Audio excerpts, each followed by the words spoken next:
how are y'all? I'm Cheyenne Sharp with the Cullman Tribune, and today I'm going to be reading A Windy Day in Spring by Charles Gigna. Warm wind welcomes early spring. Warm wind makes the bluebirds sing.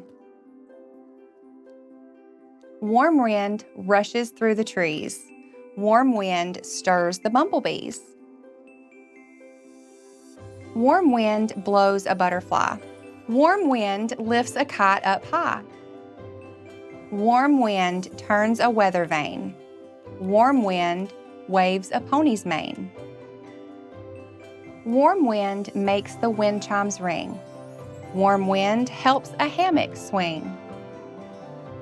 Warm wind steals a farmer's hat. Warm wind pets a tabby cat. Warm wind spins a blue pinwheel. Warm wind makes a seagull squeal. Warm wind pushes waves around. Warm wind blows a castle down. Warm wind fills a bright red sail.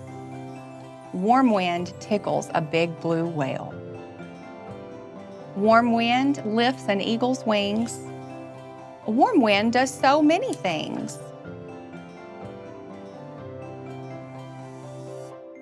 Thank you guys so much for sitting and listening to this story with me. I'll see you next time.